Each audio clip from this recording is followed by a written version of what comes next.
Cuaca sore itu cerah, langit membiru tanpa awan, seolah alam ikut merestui pernikahan Anita dan Galang. Mereka tampak serasi di pelaminan, dikelilingi keluarga, kerabat, dan sahabat yang memberikan selamat. Galang mencium kening Anita dengan lembut, sementara Anita tersenyum manis. Tak ada yang tahu bahwa di balik senyum itu, Anita menyimpan luka dan rencana besar atas dendam yang mendalam. 2 tahun setelah menikah, kehidupan rumah tangga mereka tampak harmonis.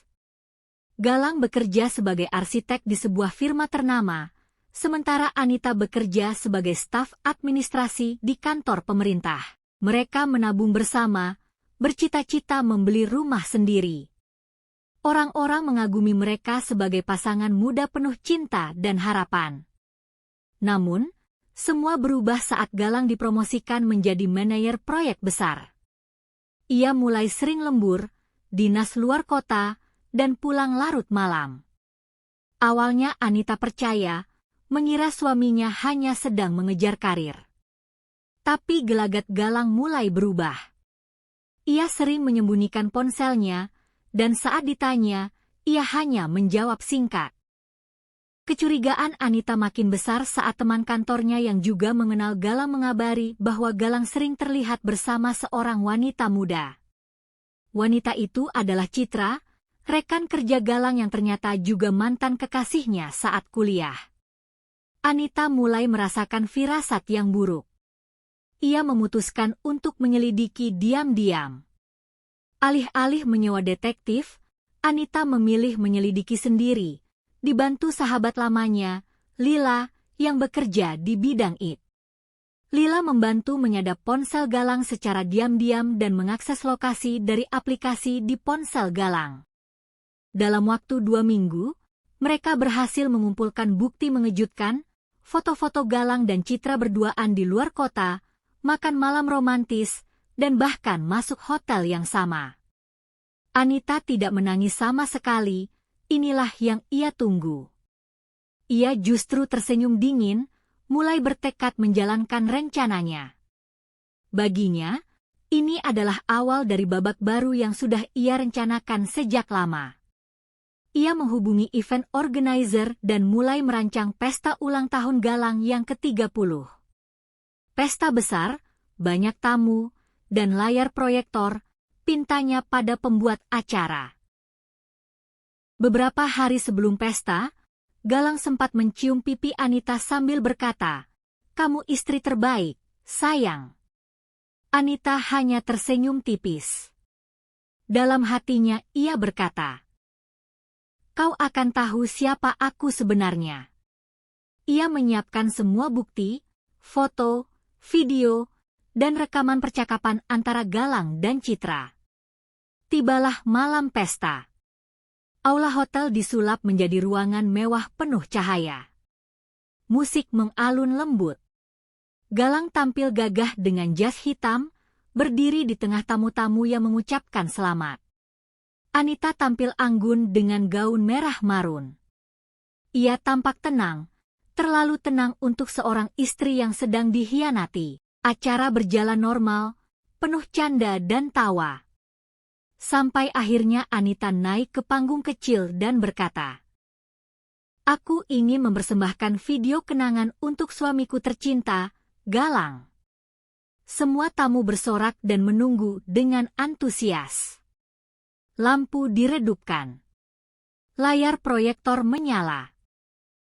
Namun bukan video ulang tahun yang muncul, melainkan rekaman Galang dan Citra di hotel. Ada suara-suara mesra, panggilan sayang, dan adegan yang tak pantas untuk ditonton publik. Ruangan langsung hening. Tamu-tamu mulai saling pandang, ada yang menutup mulut karena syok, ada pula yang merekam dengan ponsel. Galang bangkit dari tempat duduknya. "Matikan!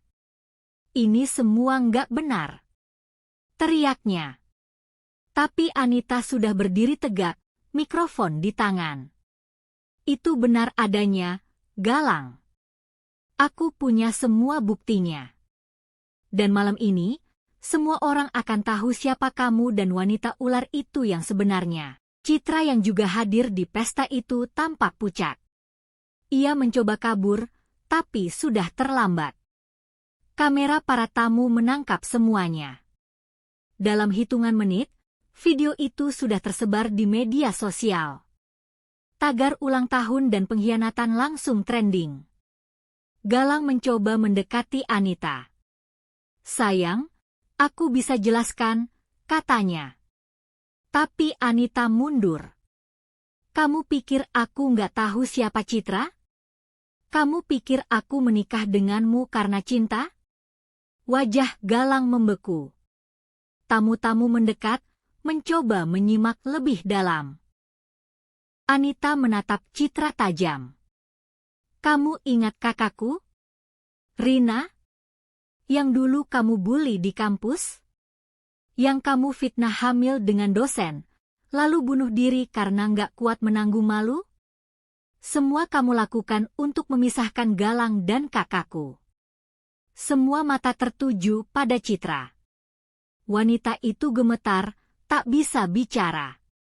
Galang juga ikut waktu itu.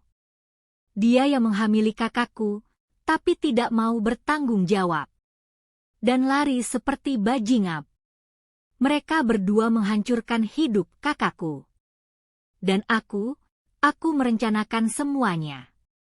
Aku masuk ke hidupmu, Galang, bukan karena cinta, tapi karena aku ingin kamu merasakan hancur seperti kakakku." Suasana makin kacau. Beberapa tamu berteriak, sebagian besar marah dan memaki Citra. Citra menerobos kerumunan dan berlari keluar gedung.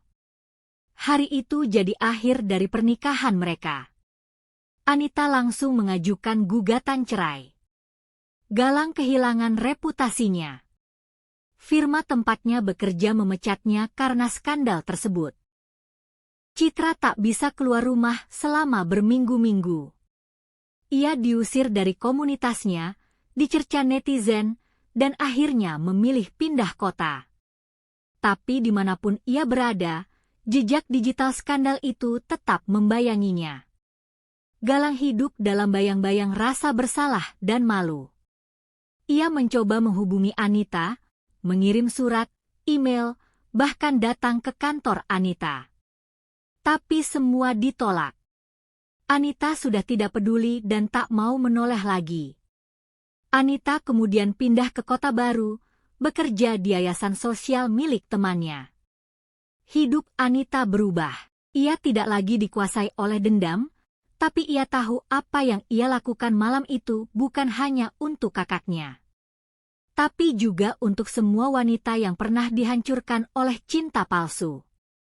Kini, meski hidupnya tidak sempurna, Anita hidup dengan tenang. Tanpa dendam, tanpa luka baru. Hanya pelajaran dan kekuatan yang ia bangun dari reruntuhan masa lalu. Dan di suatu tempat, Galang duduk sendiri di rumah kontrakannya. Menonton video ulang tahun itu berulang kali. Menyesal. Tapi sudah terlambat. Karena Anita sudah memilih untuk bahagia tanpa dirinya.